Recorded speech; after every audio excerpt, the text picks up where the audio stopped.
আজকে এনএলপির একটা টেকনিক, সেটা হচ্ছে র্যাপো বিল্ডিং, আপনাদের সঙ্গে শেয়ার করব। আপনাদের বন্ধু হাবিবুর রহমান। র্যাপো বিল্ডিং আজকের যুগে পৃথিবীতে মোস্ট অফ দ্য ফিল্ডে, আপনি সেলসে থাকুন, আপনি টিচিং প্রফেশনে থাকুন, আপনি একজন হাজব্যান্ড হন, আপনি ওয়াইফ হন, জেনারেল লোকের সঙ্গে মোস্ট অফ দ্য পিপলের ডিসকানেকশন তৈরি হয়ে যাচ্ছে। একই সঙ্গে একই ছাদের তলা থাকার পরেও আমাদের কিন্তু সম্পর্ক ঠিক সংগঠিত হচ্ছে না, অথবা দূরত্ব অজান্তেই বেড়ে যাচ্ছে। এর জন্য এনএলপি একটা টেকনিক কাজে লাগতে পারে, সেটা হচ্ছে র্যাপো বিল্ডিং। র্যাপো বিল্ডিংয়ের কটা টেকনিক আছে, সেগুলো যদি আপনি পজিটিভ ওয়েতে ইউজ করেন তাহলে কিন্তু আপনার কাজে লাগবে। কেউ যদি নেগেটিভ ওয়েতে লোক ঠকানোর জন্য ইউজ করেন তাহলে কিন্তু তার রেপুটেশন অটোমেটিক নষ্ট হবে। যদি আপনি কারোর লাইফে ভ্যালু অ্যাড করতে যান আপনার পরিষেবা দিয়ে, কাউকে কোনোভাবে হেল্প করতে যান, কোনো আপনি আপনার সার্ভিসেস বা প্রোডাক্ট কাউকে দিয়ে সার্ভিস দিতে চান, তাহলে কিন্তু এই র্যাপো বিল্ডিং আপনার খুব কাজে লাগতে পারে। কিন্তু কখনো মিস সেলিং করা অথবা ভুলভাবে কারোর থেকে কিছু মানে কারোর থেকে কিছু আশা করে নিয়ে নেওয়া, এটা একদমই সাজেস্টেবল নয়। তো র্যাপো বিল্ড করা মানে হচ্ছে আপনি একজনের বিশ্বাস অর্জন করছেন। এই বিশ্বাস অর্জন করতে গেলে আপনাকে কটা দিক লক্ষ্য রাখতে হবে। প্রথম যে চারটে টেকনিকের কথা আপনাকে বলবো, 1 নম্বর টেকনিক হচ্ছে ম্যাচিং, 2 নম্বর টেকনিক হচ্ছে মিররিং, 3 নম্বর টেকনিক হচ্ছে পেসিং এবং 4 নম্বর টেকনিক হলো লিডিং।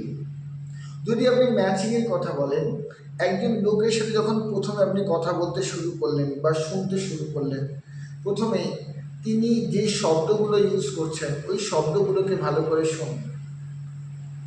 একজনের শব্দ যখন আপনি ভালোভাবে শুনবেন আর সেই শব্দগুলোই আপনি আপনি যখন কোনো উত্তর করবেন বা প্রশ্ন করবেন ওই শব্দগুলো ওর মধ্যে অ্যাড করবেন, তখন কিন্তু আপনি ম্যাচিং করছেন। ম্যাচিংয়ের আরও অনেক দিক আছে। তিনি যদি স্লোলি কথা বলেন আপনিও স্লোলি কথা বলুন, তিনি যদি মিডিয়াম স্পিডে কথা বলেন, আপনার কথা বলার স্পিড যাই হোক না কেন আপনিও মিডিয়াম স্পিডেই কথা বলুন। এছাড়া ধরুন উনি ফাস্ট কথা বলছেন, তাহলে আপনি যদি স্লো কথা বলেন ওনার শব্দকে মাথায় রেখে আপনার কথার গতিও একটু ফাস্ট করে দিন, তাহলে আপনি তার সঙ্গে ম্যাচ করছেন। এবং আরও ম্যাচ করা যায় টোন। উনি যদি কোনো কথাকে খুব সুন্দর করে আপনার সামনে উপস্থাপন করে, টোন যেমন আপনি কি আমাকে কাইন্ডলি 1 গ্লাস জল আগিয়ে দিতে পারবেন, উনি রিকোয়েস্ট করলেন, আপনি কিন্তু যদি উল্টো টোন ইউজ করেন যে আপনি কি আমাকে 1 গ্লাস জল দিতে পারবেন, so you don't match the tone. তো আপনাকে ইয়েস আমি পারবো, আপনাকে অবশ্যই এক্ষুনি জল দিচ্ছি, আপনাকে কিন্তু টোনটা ম্যাচ করতে হবে। This is called matching. এতে বিশ্বাসযোগ্যতা বাড়ে, র্যাপো বিল্ডিংটা তাড়াতাড়ি হয়। 2 নম্বর জিনিস হচ্ছে বা 2 নম্বর টেকনিক হচ্ছে মিররিং। মিররিং মানে হলো আপনি যদি তার সামনে বসে থাকেন, উনি ধরুন সোফায় এইদিকে হাত রেখে উঠে বসে আছে, আপনি অনুরূপভাবে সোফার দিকে আরেকটা হাত তুলতে পারেন, কিন্তু এটা এত সূক্ষ্মতার সঙ্গে করতে হবে যেন ওনার মনে না হয় আপনি ওনাকে ব্যঙ্গ করছেন বা হুবহু কপি করার চেষ্টা করছেন। সেটা করবেন না। উনি যেমন হাত রাখছেন আপনি অন্য একটা হাত তুললেই হলো। উনি পায়ের ওপরে যদি পা দিয়ে বসে থাকেন আপনিও পায়ের ওপরে ক্রস লেগ করতে পারেন বা হাতটা ক্রস লেগ করতে পারেন। এক ধরনের যে কোনো ওই ধরনের ম্যাচিং করা উচিত। বা মিররিং মানে উনি যেভাবে বসছেন আপনি ঠিক ওইভাবে বসলেন উল্টো দিকে, মানে আয়নার সামনে দাঁড়ালে যেমন করা হয়, উনি যদি হাত তোলেন আপনিও হাত তুললেন, এমন নয় কি আপনাকে ওই হাতটাই তুলতে হবে, আপনি আরেকটা হাত তুলে রাখলেও হবে। ওনাকে হুবহু ম্যাচিং করার দরকার নেই। ওই ধরনের কোনো মানে মিররিং বা আয়নার সামনে থাকলে উনি যেমন মুভ করছেন আপনি একটা মুভ করলেন, এতে বিশ্বাসযোগ্যতা বাড়ে, উনি আপনাকে ট্রাস্ট করা চালু করেন। আমি আবারও বলছি, এই ট্রাস্ট কিন্তু লাইফ টাইম করবেন যেন সারা জীবনও নষ্ট না হয়, এবং রাইট অ্যাডভাইসটাই ওই ব্যক্তিকে দেবেন, আপনার কাস্টমারকে অর সার্ভিস কনজিউমারকে। এরপর আসছে পেসিং।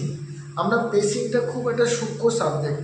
পেসিংয়ের জন্য আপনাকে বুঝতে হবে ওই ব্যক্তির বর্তমান মানসিকতা কী হয়ে আছে। তিনি যদি দুঃখ, মুমূর্ষ এবং বিষাদের মধ্যে থাকেন, তাহলে আপনি যদি আপনার সাবজেক্ট নিয়ে তার সামনে বারবার কথা বলেন, উনি কিন্তু আপনার সঙ্গে কানেক্ট করতে পারবে না, র্যাপো বিল্ডিং কিন্তু হবে না। পেসিং মানে হচ্ছে ওই লোকটির মন মানসিকতা বর্তমানে বুঝে আপনার কথাবার্তাকে আগিয়ে নিয়ে যাওয়ার ক্ষমতা। যদি মনে হয় উনি শোনার জায়গায় রাইট টাইমে নেই, আপনি অন্য অ্যাপয়েন্টমেন্ট নিন, কিন্তু পেসিং ছাড়া আপনি র্যাপো বিল্ড করাটা একটু সহজ হয় না। এরপরে 4 নম্বর টেকনিক হচ্ছে লিডিং।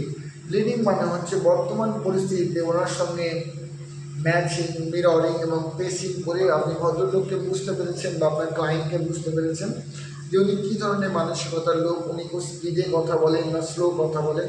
ওটা বোঝার পরে আপনি লিড করবেন, মানে আপনি পজিটিভ কিছু কথাবার্তা আপনার সাবজেক্ট নিয়ে রাখবেন, একে বলা হয় লিডিং। আপনি যে সাবজেক্ট নিয়ে তার সামনে গেছেন সেই সম্বন্ধে আপনাকে বক্তব্য পেশ করা এবং তার পজিটিভ সাইডগুলো তুলে ধরা হচ্ছে আপনার দায়িত্ব। এই 4টি দিক আপনারা যদি মেনটেন করতে পারেন, ওই ব্যক্তির সঙ্গে বিশ্বাসযোগ্যতা বা র্যাপো বিল্ডিং হবে। যদি একটা এক্সাম্পল দিয়ে আমরা বুঝতে চাই, ধরুন একজন ব্যক্তি খুব স্লোলি কথা বলছে যে আমি আজকে সকালে বাজারে গেলাম, তারপরে আমি একটা বড় কাতলা মাছ দেখলাম। ভদ্রলোক এইভাবে স্লোলি কথা বলেন, কিন্তু আপনি খুব ফাস্ট কথা বলছেন, ও কখন গেছেন, কেন গেছেন, কী জন্য গেছেন, কটার সময় গেছেন, খুব ফাস্ট তার সঙ্গে কথা বলছেন। সো আপনি কিন্তু ওই ব্যক্তির সঙ্গে র্যাপো বিল্ডিংয়ে মিস করে যাচ্ছেন। আপনি কোনটা মিস করলেন? ম্যাচিংটা মিস করলেন। তার শব্দের গতির সঙ্গে আপনি গতি মেলালেন না, তাকে প্রশ্ন করলেন।